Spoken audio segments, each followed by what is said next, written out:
Le 11 juin 2009, l'OMS décrète, compte tenu, et c'était tout à fait exact, du nombre de pays touchés dans chacun des continents, que par définition, on était dans une pandémie.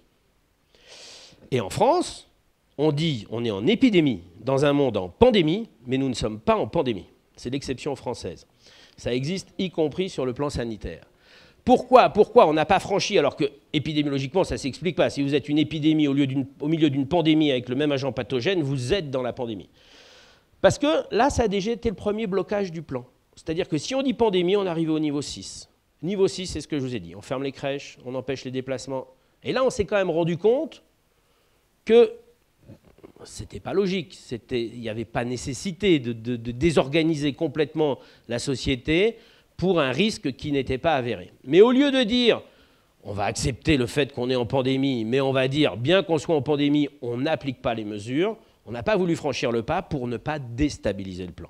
Et à partir de ce moment-là, la compréhension des uns et des autres par rapport au pilotage qui était exercé au niveau central est devenue un petit peu moins simple. Alors, après cette prise en charge en ville, nous, à l'hôpital, on a appris ce que c'était que les MARS.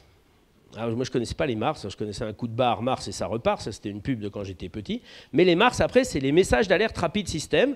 Donc ça, c'est le ministère, tout d'un coup, décide, à partir de maintenant, c'est comme ça. Et vous recevez, donc chacun, on recevait des fax, des mails, et c'était les Mars, et tout était décidé à coup de Mars, donc suite à un groupe d'experts. Et les choses ont changé comme ça au cours du temps. Il y a une époque initiale où on était parcimonieux sur l'utilisation du Tamiflu. Donc le Tamiflu était réservé aux patients qui présentaient des facteurs de complications ou des signes de gravité qui étaient hospitalisés, mais la grippe banale, surtout pas de Tamiflu. Gardons les stocks. Ça, on les a gardés, les stocks, hein. On les a encore. À tel point que, et là, le ridicule ne tue pas non plus, en décembre 2009, je vous rappelle, l'épidémie était finie depuis environ 3 semaines. Il n'y avait plus un cas en France. En décembre 2009, nouveau Mars, à partir de maintenant, tout syndrome grippal, gravité, pas gravité, recevra du Tamiflu. Ça n'a pas permis d'écouler les stocks non plus, puisqu'il n'y a plus une seule grippe à compter de ce moment-là.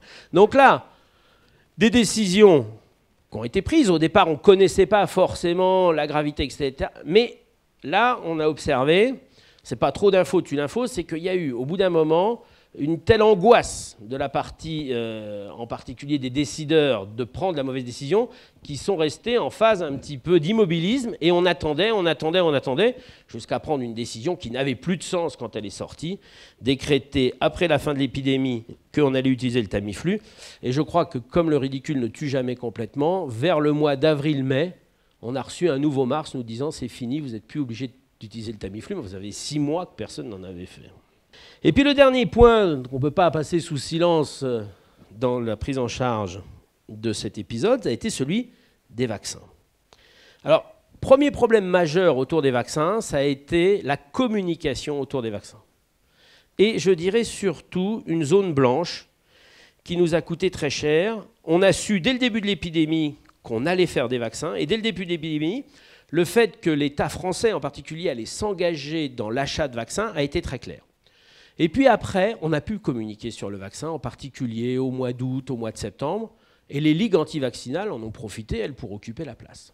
Jusqu'à ce qu'on arrive fin septembre en disant « ça y est, on a le vaccin ». Mais le mal était fait, et l'idée était, dans l'esprit des gens, était la suivante, celle qu'on retrouvait le plus, c'est il n'existait pas de vaccin il y a 6 mois, il y a un vaccin maintenant, donc forcément, c'est un truc que vous avez bricolé vite fait, et il va y avoir des dégâts. En gros, l'idée était là. Toute l'idée, comme on n'a pas communiqué sur le fait qu'en fait, on faisait évoluer un candidat vaccin qui avait été travaillé sur H5N1, que ce n'était jamais que le prolongement, que certes, les AMM étaient plus rapides, etc. Tout ceci a été médiatisé et discuté beaucoup trop tard. Le mal était fait, les gens étaient sûrs qu'on avait bidouillé un truc et que la population mondiale devenait le cobaye de l'industrie qui essayait un truc qui avait été fait vite fait et qui allait lui rapporter beaucoup d'argent.